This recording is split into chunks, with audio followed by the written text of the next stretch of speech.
हाँ यार, सोचा था वीडियो नहीं बनाएंगे, कुछ बहुत चीज़ों पे काम कर रहे थे, टेलीग्राम के थ्रू बच्चों को हेल्प मिल जाएगी, लेकिन ये प्रण तोड़ना पड़ रहा है। ऐसे नहीं मैं अब लगातार वीडियोस लाता रहूँगा, जितनी ज़रूरी लगेंगी उतनी ले आऊँगा। और इसके पीछे रीज़न यही है कि बहुत ज़्यादा कन्फ्यूजन क्रिएट कर रही है इंद्र प्रस्थ यूनिवर्सिटी बीटेक के बच्चों के साथ में। कैसी भी कट ऑफ निकल रही है, कैसी भी चीज़ें ला रही हैं, सारे तो मिथ दूर करूंगा। और दूसरी बात, मैं आपको बताऊंगा कि नोटिस का मतलब क्या है, स्लाइडिंग राउंड होगा नहीं होगा। ये सब बातें जो कुछ भी लोग बोले जा रहे हैं, एक लॉजिक के साथ बोलनी होती है। जो चीज़ चल रही है उसको देखते हुए बोलनी होती है। स्लाइडिंग राउंड हर साल होता था, थर्ड राउंड के बाद स्लाइडिंग राउंड होता था, ये बात मैंने भी अपनी वीडियोस में बोली। लेकिन जो नोटिस में लिखा हुआ उसको तो एक्सप्लेन करेंगे, अपने हिसाब से मनगढ़ंत कहानी नहीं बना सकते। समझो, थर्ड राउंड और स्लाइडिंग राउंड स्लैश करके लिखा हुआ था। जब हमारा सेकेंड राउंड का रिजल्ट आ गया था उसके बाद नोटिस आया था जिसमें लिखा था कि third round slash sliding round का रिजल्ट आएगा अब आपका 16 और 17 तारीख को। फिर आपका 17 तारीख की शाम को आपका रिजल्ट आ जाता है, ठीक है, या 18 को आता है, डेट्स एग्जैक्ट मुझे नहीं याद, या कल या परसों में ही आया हमारा रिजल्ट, कल ही आया जहाँ तक मुझे याद है। आपका रिजल्ट आ जाता है तो उसके अंदर फ्रीज और फ्लोट का ऑप्शन है, ठीक है।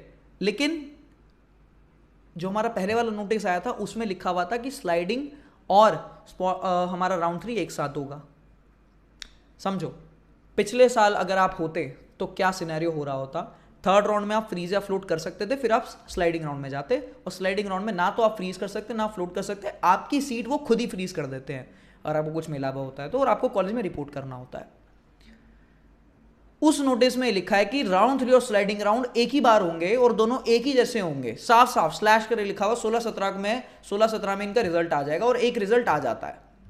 और अब जो नोटिस आया हुआ है वो आया हुआ है कि रिपोर्टिंग का, अब आपको कॉलेज में रिपोर्ट करना है 21 तारीख से लेकर 24 तारीख के बीच में, और 23 तारीख तक आपको फ्रीज या फ्लोट करना है।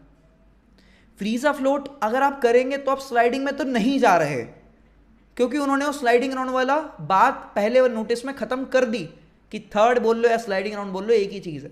ध्यान से समझना लॉजिक, जो उन्होंने नोटिस निकाले उसके बेस पे मैं आपको समझा रहा हूं सारी की सारी चीजें। अब अगर आप फ्लोट कर रहे हो तो आप स्पॉट राउंड की तरफ जा रहे हो, मानो ना मानो स्पॉट राउंड की तरफ जा रहे हो। और अगर अभी भी आईपी यूनिवर्सिटी स्लाइडिंग राउंड का नोटिस निकाल देती है तो कोई अचंभा नहीं होगा, 2 या 4 बंदे इन पे केस करे हुए पाएंगे, क्योंकि सही से कोई चीज बता ही नहीं रहे हैं, सही से चीजें समझा ही नहीं रहे हैं।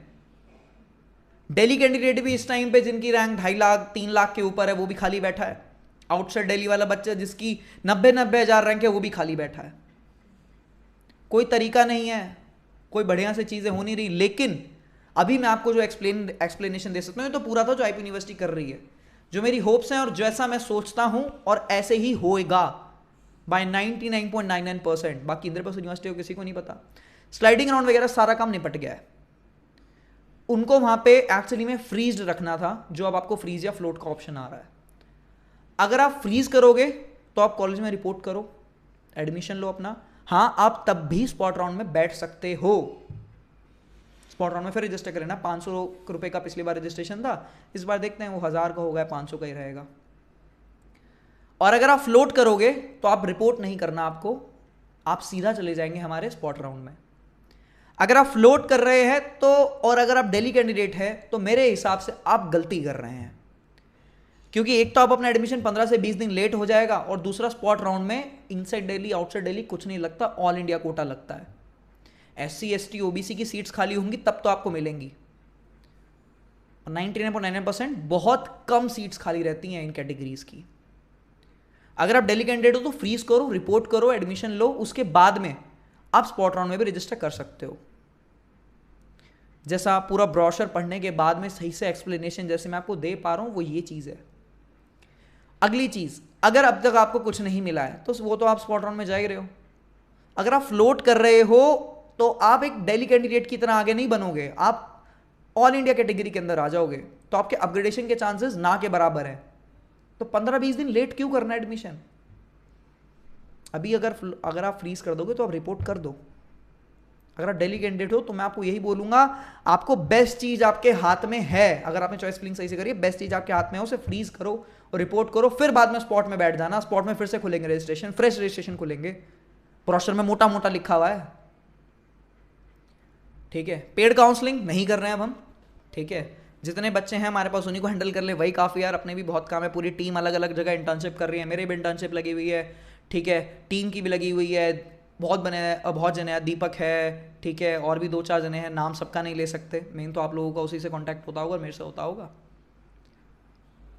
और जो भी लोग अफवाह फैला रहे हैं, गलत चीज़ें बता रहे हैं, और पहले यार आप लोग तो टेलीग्राम ग्रुप ज्वाइन कर लेना, उस पर मैं लगातार अपडेट देता रहता हूँ, वीडियोस तो शायद ही बना पाऊँ, ये बस मैं बना रहा हूँ यार, मतलब बहुत गलत चीज़ कर रहे हैं। जो भी अफवाह फैला रहे हैं पढ़ लो, ना तो तुम्हारी इंटर्नशिप, ठीक है, ना प्लेसमेंट का था पता, पढ़ लो तुम भी, और हमें भी पढ़ने दो और बच्चों को भी पढ़ने दो, ठीक है।